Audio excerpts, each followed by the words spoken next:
Hello friends, welcome to all India Guruji. दोस्तों, मेरा नाम है शशांक कौरव और जैसा कि आप जानते हैं कि मैंने आपके लिए मोस्ट इंपॉर्टेंट 500 मैथमेटिक्स के क्वेश्चंस की सीरीज़ बनाई है, जिसमें मैं मैथ्स के सभी टॉपिक्स कवर करूंगा। ये इस सीरीज़ का 6th वीडियो लेक्चर है। यदि आपने इसके पहले के वीडियो लेक्चर्स नहीं देखे हैं तो उन्हें भी जरूर देख लें और हमारे इस कोर्स में शामिल हो जाएँ। इस सीरीज़ में मैं मैथमेटिक्स के 500 मोस्ट इंपॉर्टेंट क्वेश्चंस और उनको सॉल्व करने की सबसे अच्छी मेथड्स बता रहा हूँ। ये क्वेश्चंस पहले अलग अलग एग्जाम्स में आ चुके हैं। मैं आपको यकीन दिलाता हूँ कि ये 500 क्वेश्चंस के सभी वीडियो लेक्चर्स अच्छे से देखने और समझने के बाद आपको कहीं और भटकने की आवश्यकता नहीं पड़ेगी। ये वीडियोस उन सभी के लिए बहुत ही ज़्यादा यूज़फुल हैं जो किसी भी गवर्नमेंट एग्जाम जैसे कि यूपीएससी, एसएससी, रेलवे, बैंक या जो भी गवर्नमेंट एग्जाम जहाँ पर मैथ्स का सेक्शन पूछा जाता है उसकी तैयारी कर रहे हैं, तो इनके लिए बहुत ही ज़्यादा यूज़फुल रहेंगे। मैं इसमें ये सारे टॉपिक कवर करूँगा जो आपको स्क्रीन पर दिखाई दे रहे हैं। लगभग पूरी मैथ्स इसमें कवर हो जाएगी, मोस्ट इंपॉर्टेंट क्वेश्चंस। यदि आपने हमारे चैनल को अब तक सब्सक्राइब नहीं किया है तो सबसे पहले चैनल को सब्सक्राइब कर दीजिए और बेल बटन पर भी क्लिक कर दीजिए, जिससे आपको वीडियो के नोटिफिकेशन सबसे पहले मिले। तो चलिए देखते हैं आज के क्वेश्चन। आज मैं आपको 51 से लेकर 60 तक के क्वेश्चन बताऊंगा, टोटल 10 क्वेश्चन। इसके पहले के 50 क्वेश्चन मैं बाकी वीडियो में डिस्कस कर चुका हूँ, आप वो वीडियोज़ ज़रूर देख लें। तो चलिए शुरू करते हैं। सबसे पहले हम एडवांस मैथ से ट्रायंगल जो चैप्टर है वहाँ से शुरू करते हैं। इसमें पूछा गया है कि एक त्रिभुज ABC है, तो एक त्रिभुज ABC के AB और AC के मध्य बिंदु क्रमशः x और y हैं। यदि BC plus X Y equal to 12 unit तो BC माइनस एक्स वाई का मान क्या होगा। मैं इसको डायग्राम के द्वारा आपको समझा देता हूँ। इसका डायग्राम कुछ इस तरीके से बनेगा। ये त्रिभुज दिया गया है, ABC दिया है, और इसमें दिया है कि इसके मध्य बिंदु AB और AC के मध्य बिंदु x और y हैं। तो AB का मध्य बिंदु हो गया x और AC का मध्य बिंदु हो गया y। अब दिया है कि BC प्लस एक्स वाई बराबर 12 और BC माइनस एक्स वाई क्या होगा। तो सबसे पहले मैं आपको एक चीज़ बता दूं कि ट्रायंगल की जो है एक इसमें होता है कि जो BC इसमें भुजा दी गई है ये जो है एक्स वाई की डबल होती है, या दूसरे शब्दों में हम बोल सकते हैं कि यदि BC और एक्स वाई समानांतर हैं तो एक्स वाई की जो वैल्यू होगी वो 1/2 BC होगी। ठीक है, इसकी ये आधी होगी। इस तरीके आपको ये याद रखना होगा कि BC और यदि BC एक्स वाई यदि समानांतर रेखाएं हैं तो उसकी इक्वेशन कुछ इस तरीके से बनेगी, क्योंकि एक्स बार जो होती है वो BC की हाफ होती है। ठीक है, इसको हम सॉल्व करते हैं। अब हम सॉल्व करेंगे, इसमें हमको दिया गया है क्वेश्चन में कि BC plus X Y equal to 12, तो BC plus X Y equal to 12 कर दिया। एक्स वाई की जगह हम 1/2 BC रख सकते हैं, तो BC plus 1/2 BC equal to 12 हो गया। BC प्लस 1/2 BC को यदि हम सॉल्व करेंगे तो ये 3BC/2 हो जाएगा। ठीक है, 3BC/2 हो जाएगा इक्व टू 12, और जब हम इसको पूरा सॉल्व कर देंगे मतलब कि ये 2 यहाँ पर चला जाएगा तो जाएगा 24, और 3 से हम 24 को डिवाइड करेंगे तो BC की वैल्यू आएगी 8। ओके, ये तो हमको पता चल गया BC की वैल्यू। अब हमको देखना एक्स वाई की वैल्यू कितनी है, तो सीधा सिंपल इसमें रख देंगे। एक्स वाई इक्व टू हमको पता है कि 1/2 BC होता है, तो 1/2 और BC हमको दिया हुआ है 8, तो हम 8 रख देंगे और इसको सॉल्व करेंगे तो हमें एक्स वाई की वैल्यू मिल जाएगी 4। तो हमको मिल गई BC और एक्स वाई की, और हमसे पूछा गया है कि BC माइनस एक्स वाई कितना है, तो सिंपल इसको सॉल्व कर देंगे। BC माइनस एक्स वाई मतलब कि 8 माइनस 4 इक्व टू 4। बहुत ज़्यादा सिंपल था। सिर्फ हमको इसमें याद रखने वाली बात ये थी कि यदि दो रेखाएं समानांतर दी हुई हैं त्रिभुज की, और त्रिभुज ऐसा ट्रायंगल दिया हुआ है, तो X Y equal to 1/2 BC होगा। नेक्स्ट क्वेश्चन देखते हैं। 52nd नंबर क्वेश्चन बोलता है यदि आयत का क्षेत्रफल 60 वर्ग सेंटीमीटर है और उसका परिमाप 34 सेंटीमीटर है तो उसके विकर्ण की लंबाई कितनी होगी। If the area of rectangle is 60 square centimetre and its perimeter is 34 centimetre then what is the length of its diagonal. ये भी अच्छा क्वेश्चन है। इसमें आपको पता होना चाहिए कि आयत का क्षेत्रफल का फॉर्मूला क्या होता है, उसके परिमाप का फॉर्मूला क्या होता है और विकर्ण का फॉर्मूला क्या होता है। सबसे पहले हम देखते हैं क्या दिया हुआ है हमको आयत का क्षेत्रफल। आयत का क्षेत्रफल होता है लंबाई गुणित चौड़ाई, मतलब कि L इंटू B, जो हमको दी हुई है 60 वैल्यू यहाँ पर दिया हुआ है ये, और दूसरी चीज़ दी हुई इसका परिमाप दिया हुआ है। तो परिमाप का फॉर्मूला होता है 2 इंटू L प्लस B, मतलब कि 2 गुणित लंबाई धन चौड़ाई।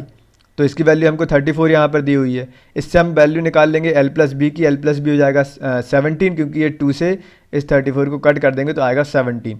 तो L प्लस B हमको वैल्यू मिल गई। अब हम क्या करेंगे, L प्लस B का स्क्वायर कर देंगे। ठीक है, तो L square plus B square, ये फॉर्मूला होता है A square plus B square, आपने फॉर्मूला पढ़ा होगा। A square plus B square formula होता है A square plus B square plus 2AB। ठीक है, A प्लस B का होल स्क्वायर बराबर होता है A square plus B square plus 2AB। तो उस फॉर्मूले को हम कुछ इस तरीके से लिख सकते हैं, और 17 का स्क्वायर हो जाएगा 289। ठीक है, थोड़ा सा ये लिखने में थोड़ा सा गलत हो गया, ये हो जाएगा। अब हमको पता है L इंटू बी की वैल्यू दी है 60, उस 60 की वैल्यू को हम यहाँ पर रख देंगे L इंटू बी में, तो ये कितना हो जाएगा 220। तो इसको सॉल्व करते हैं, तो L square plus B square बराबर हो जाएगा 289 माइनस 120 इक्वस टू 169। ठीक है, 2 इंटू 60 120 हो जाएगा, उसको इस तरफ ट्रांसफर कर देंगे तो ये माइनस में हो जाएगा। ये मैं आपको पहले के वीडियोस में समझा चुका हूँ। तो यहाँ पर L square plus B square की वैल्यू आ गई 169। अब आयत का विकर्ण, जो आयत का विकर्ण होता है, डायगोनल होता है, उसका एक फॉर्मूला होता है under root L square plus B square, लंबाई का वर्ग प्लस जो चौड़ाई है उसका वर्ग। तो ये हमको पता चल गया कि L square plus B square कितना है 169, तो अंडर रूट 169 लिखेंगे, और ये किसका स्क्वायर होता है 13 का, तो हमारा आंसर क्या होगा 13 मतलब 13, 13 का स्क्वायर होता है 169, 169। तो इस तरीके से हम सॉल्व करेंगे। सबसे पहले हमने देखा आयत का क्षेत्रफल L इंटू बी, आयत का परिमाप 2 इंटू एल प्लस बी, और आयत का विकर्ण under root L square plus B square. ठीक है, नेक्स्ट क्वेश्चन देखते हैं। यदि मनोज का वेतन सुभाष के वेतन से 40% कम है तो सुभाष का वेतन मनोज के वेतन से कितना अधिक है। ऐसे क्वेश्चन आपने मैक्सिमम देखे ही होंगे, एग्जाम में पूछ ही लिए जाते हैं। तो इसको सॉल्व करते हैं। हम इसमें एक चीज़ मान लेते हैं कि जो सुभाष की सैलरी है, सुभाष का जो वेतन है, हमने मान लिया कि वो 100 है। अब इसमें दिया है कि मनोज का वेतन सुभाष के वेतन से 40% कम है, तो सुभाष के वेतन से 40% यदि हम कम करेंगे तो हमको मनोज का मिल जाएगा, तो मतलब मनोज का जो वेतन है वो जाएगा 60। अब परसेंट निकालेंगे, परसेंट कैसे निकालेंगे, इन दोनों का हम डिफरेंस निकालेंगे, तभी हमको पता चलेगा कि सुभाष का वेतन मनोज के वेतन से कितना अधिक है। यदि हम इनका डिफरेंस निकालेंगे तो आएगा 40। ओके, और हमको निकालना है कि मनोज के वेतन से कितना अधिक है, तो अपॉन में हम लिखेंगे मनोज का वेतन 60 इंटू परसेंट निकालना है, इसलिए हम 100 से कर देंगे, और जब हम इसको पूरा सॉल्व करेंगे तो हमारी वैल्यू आएगी 16/3%, इतना आएगा हमारी वैल्यू। ओके, इस तरीके से इस टाइप के क्वेश्चन को हम सॉल्व करते हैं। आप प्रैक्टिस करेंगे तो आपसे ये क्वेश्चन बहुत ज़्यादा स्पीड से और बहुत जल्दी बन जाएंगे, देखते ही बन जाते हैं ये क्वेश्चन। ओके, नेक्स्ट क्वेश्चन देखते हैं। यदि 100 बिल्लियों ने 100 दिनों में 100 चूहों को मार दिया तो 4 बिल्लियाँ कितने दिनों में 4 चूहों को मारेंगी, है ना। 100 बिल्लियाँ 100 दिनों में 100 चूहों को मार देती हैं, तो 4 बिल्लियाँ 4 दिनों में कितने चूहों को मारेंगी, ये क्वेश्चन पूछा गया है। तो इसके लिए एक फार्मूला होता है, मैंने आपको पहले के वीडियो में ये वाला फार्मूला बता चुका हूँ, तो इसमें ये अप्लाई हम आराम से कर सकते हैं।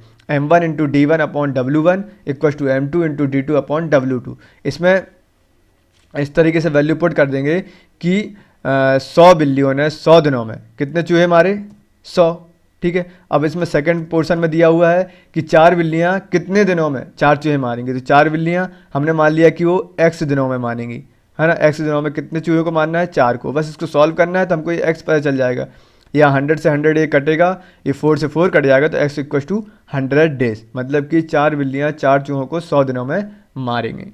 ठीक है, 100 बिल्लियाँ 100 दिनों में 100 चूहों को मारती हैं, तो 4 बिल्लियाँ 4 चूहों को 100 दिनों में मार पाएंगी। इस तरीके से इसको सॉल्व करेंगे। ऐसी क्वेश्चन दिया रहता है कि मान लो इसकी जगह आ जाता कि 10 आदमी 10 काम को 10 दिन में करते हैं, तो 4 आदमी 4 काम को कितने दिन में करेंगे, तो वो भी इस तरीके से इसमें रख के सॉल्व हो जाएगा क्वेश्चन। नेक्स्ट क्वेश्चन देखते हैं। यहाँ 55 नंबर क्वेश्चन आया है, वह सबसे बड़ी संख्या ज्ञात कीजिए जो 390, 495 और 300 को बिना कोई शेषफल छोड़े विभाजित करती हो। मतलब ऐसी संख्या जो तीनों को डिवाइड कर दे और कोई भी उसमें रिमाइंडर हमको ना बचे, ऐसी कौन सी संख्या होगी। तो इसके 4 ऑप्शन दिए, हम ऑप्शन से शो कर देंगे। इसमें डायरेक्ट ये क्वेश्चन का मतलब डायरेक्ट ये है कि आपको एचसीएफ बताना है तीनों नंबर का। एचसीएफ हमको कैसे निकालते हैं, एचसीएफ ऑफ 390, 495 और 300। इसके लिए मैंने आपके लिए अलग से वीडियो लेक्चर बनाए हुए हैं, आप उनको जाकर सर्च करके देख लीजिए, प्लेलिस्ट में भी आपको ये मिल जाएंगे। ओके, तो एचसीएफ होता क्या है मेनली, एचसीएफ होता है दो पूर्णांकों ए तथा बी का महत्तम समावर्तक, मतलब कि हाईएस्ट कॉमन फैक्टर वह सबसे बड़ी संख्या होती है जो ए तथा बी दोनों को विभाजित कर सके। और यही हमसे क्वेश्चन में पूछा गया है कि इन तीनों को कौन सा नंबर है जो डायरेक्ट विभाजित कर सकता है बड़े से बड़ा।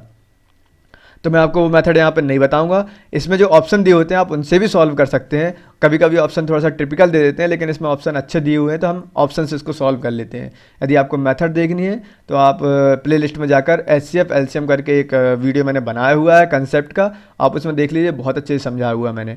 ओके, तो हम यदि देखें इसमें, यदि हम 8 से 390 को डिवाइड करेंगे तो क्या ये डिवाइड होगा पूरी तरीके से, नहीं होगा, रिमाइंडर इसमें शेष बच जाएगा। यदि हम 13 से भी करते हैं तो भी इसमें रिमाइंडर शेष बच रहा है। यदि हम 15 से करते हैं तो ये तो डिवाइड हो रहा है, ठीक है, तो हम 15 को इसमें ले सकते हैं अभी।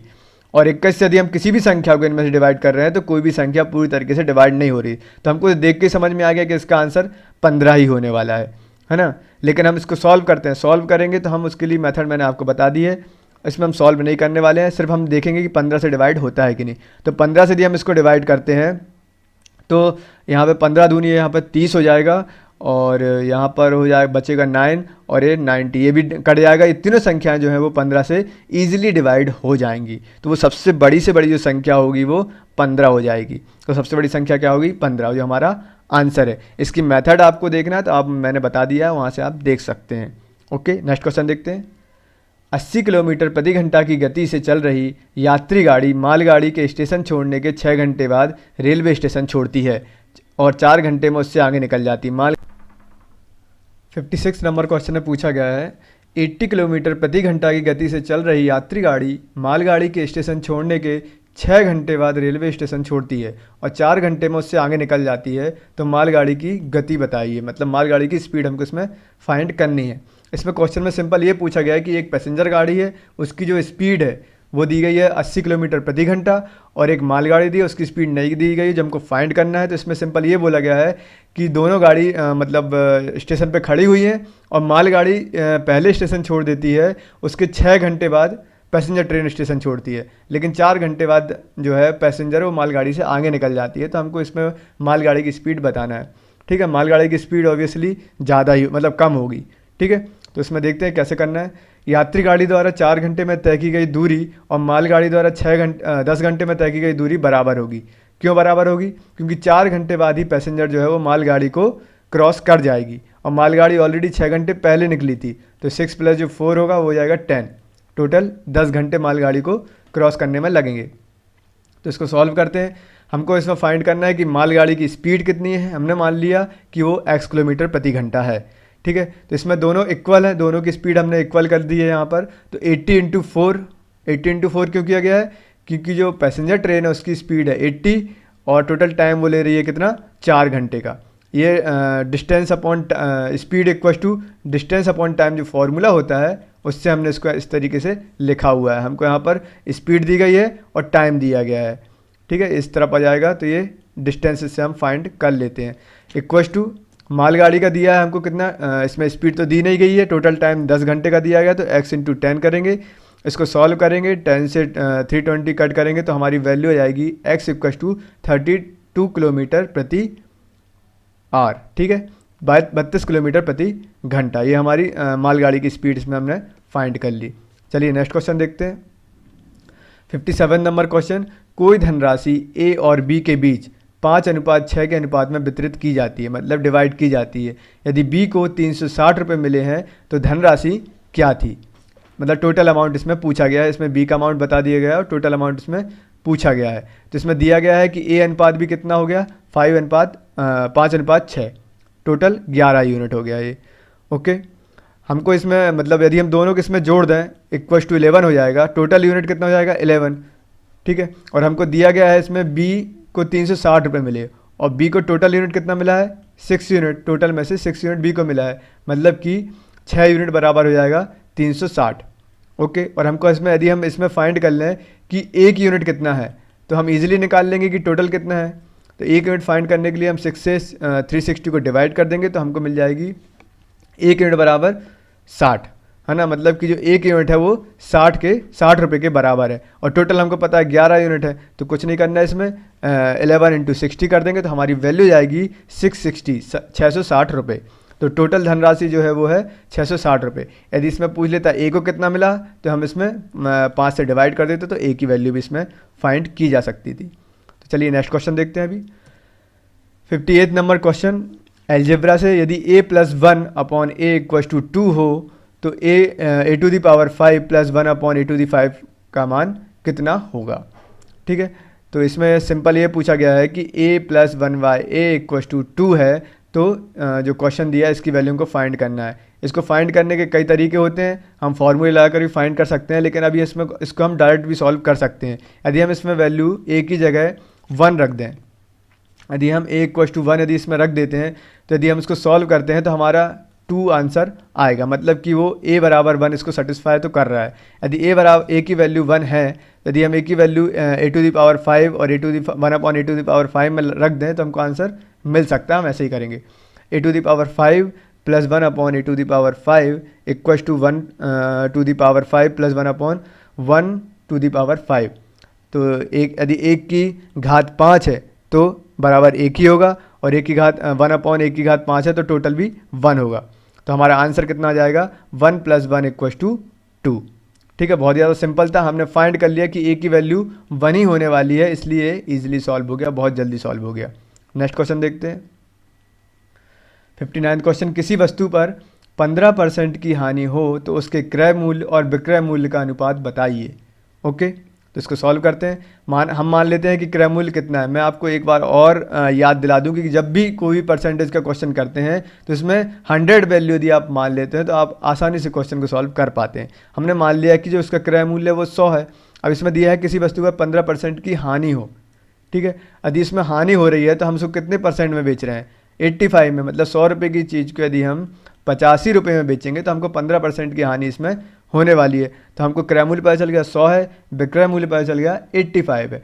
अब हमको दोनों का अनुपात रेशो निकालना है। रेशो कैसे निकलेगा, 10:5। कुछ नहीं करना है, रेशो में इसकी वैल्यू पुट कर देनी। ये हो गया हमारा क्रय मूल्य, ये हो गया विक्रय मूल्य। ठीक है, ये हो गया कॉस्ट प्राइस, ये हो गया सेलिंग प्राइस, और इसको डिवाइड कर देंगे, कट कर देंगे दोनों वैल्यू को, तो हमारी वैल्यू जो आंसर आएगा वो आएगा 20:17, 20:17। मतलब कि दोनों का क्रय मूल्य और विक्रय मूल्य उसका अनुपात होगा 20:17। नेक्स्ट क्वेश्चन देखते हैं। एक ऐसे त्रिभुज जिसके कोण 5:3:10 के अनुपात में है, उसके सबसे बड़े और सबसे छोटे कोण के बीच अंतर है। कितना अंतर होगा सबसे बड़े कोण के और सबसे छोटे कोण के बीच का अंतर, यदि उनकी तीनों भुजाओं का अनुपात इतना है, तीनों कोणों का अनुपात इतना है तो। ओके, तो इसको सॉल्व करते हैं। हमने मान लिया कि देखो हमको पता है कि जो त्रिभुज होता है उसके तीनों कोणों का योग 180 अंश होता है। ठीक है, अब हमको यहाँ पर ये यूनिट में दिया गया है कि 5, 3 और 10। तो हमने मान लिया कि एक कोण है 5x, दूसरा है 3x और तीसरा है 10x। तो तीनों का यदि हम जोड़ देंगे तो बराबर आ जाएगा 180। इसको जोड़ते हैं तो आएगा 18x equals to 180, x equals to 10। मतलब कि x की वैल्यू हमको 10 मिल गई। अब हमको कुछ नहीं करना है, इन तीनों वैल्यू को पुट करेंगे तो हमको तीनों कोणों का मान पता चल जाएगा, और तीनों कोणों का जो टोटल जो वैल्यू होगी वो 180 होगी। अब हमको क्वेश्चन इसमें पूछा गया है कि सबसे बड़े और सबसे छोटे कोण को, तो सबसे बड़ा इसमें हमको अलग ही दिख रहा है कि 10x होगा, और सबसे छोटा जो होगा वो हो जाएगा 3x। तो इसमें केवल x की वैल्यू पुट करेंगे और हमको आंसर इसमें मिल जाएगा। तो x इक्वल्स टू 10 यदि हम पुट करेंगे तो हमारी वैल्यू कितनी आने वाली है, इसमें 10x माइनस 3x कर देंगे तो 7x। तो इसमें अंतर पूछा था तो 7 तो ये दे दिया, x की वैल्यू 10 हो गई है, तो टोटल हो गया 70, और 70 हमारा आंसर होगा। बहुत ही ज़्यादा सिंपल था। यदि आपको पता है कि त्रिभुज की तीनों भुजाओं का योग 180 अंश होता है तो आप इसको आसानी से सॉल्व कर पाते। ठीक है, ओके फ्रेंड्स, तो ये थे मैथमेटिक्स के कुछ क्वेश्चंस। नेक्स्ट पार्ट में हम इसके आगे क्वेश्चन सॉल्व करेंगे। उम्मीद है आपको ये वीडियो पसंद आया होगा। यदि ये वीडियो आपको अच्छा लगा और यूजफुल रहा तो आप वीडियो को लाइक एंड शेयर जरूर करें, और हमारे चैनल को सब्सक्राइब कर लीजिए। थैंक यू, जय हिंद।